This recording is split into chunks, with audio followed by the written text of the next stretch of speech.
Hello and welcome to Maxim Foods Inside Track Christmas edition. Last one for the year. I hope you've all had a great lead up to Christmas. Hope you get some time off, enjoy the couple of weeks with your family, friends, and I hope Santa finds you, of course. In the dairy game, it's been, still very firm pricing. Strong demand still continues to outstrip supply, and then the fundamentals of a disrupted supply chain throughout the world, keeping pricing at record highs across the commodities. Let's have a look at whole milk powder. Whole milk powder saw its first decline on the GDT of 3% since about mid-August of this year. So it's been on a steady incline since August, and this particular auction we saw Southeast Asia sit out. China was still had strong participation. However, with Southeast Asia sitting out, it did peter off and it did come back by about 3%.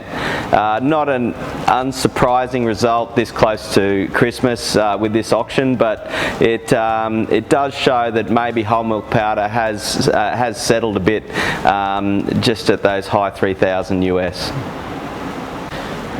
Moving across to skim milk powder. Skim milk powder remains firm in the market, demand outstripping supply.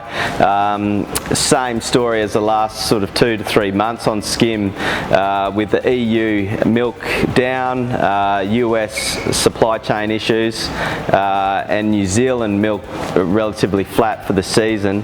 That supply and strong demand has really kept skim milk pricing high, and there's no real fundamentals to see it shift any other way in the new year, so we should see firm pricing for skim milk powder for Q1. Having a look at butterfat now. So historically 6,000 US on the GDT over the last 5 years has been the tipping point for butter. However, we don't really see any fundamentals that will drive that down this time around. So for Q1 and Q2 of 2022, same as skim, we see supply disruptions out of the US, EU butter quite firm, and oceanic supply relatively low. So we do see Q1, Q2 2022 pricing to remain firm. Haven't really seen a lot of veggie fat substitutes. This is normally where manufacturers will use those substitutes to average down pricing. However, demand hasn't really risen with that at the moment, so one would suggest that the butterfat will remain high into next year.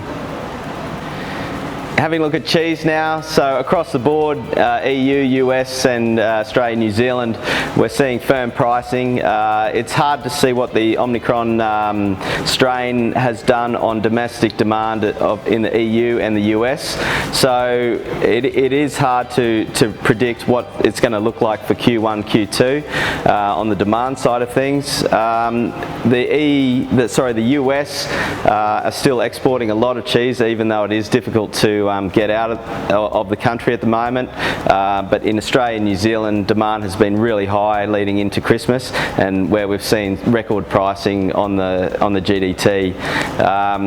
So we'd have to predict there's no fundamentals to see cheese pricing lower in Q1 or Q2. Finishing off with whey powder. For the lower value whey, supply is diminishing, so the market has been quite firm on whey powder. Obviously manufacturers are valuing that whey into the WPI, WPCs, the higher protein, so as that market continues to break records, the demand for that for WPI is still at record highs and doesn't look like slowing. PC has maybe leveled out a little bit, as a lot of Australian, New Zealand customers are sort of rejecting the higher prices of WPC at the moment, but yeah, we still see a very bullish outlook for the next 6 months. That's it for Maxim Foods Inside Track Christmas edition. It was remiss of me at the start not to introduce Maxine, who is our pet cow here at the Finchley Street office. She also wishes you a Merry Christmas. I hope you have a great time, and we'll see you in the new year.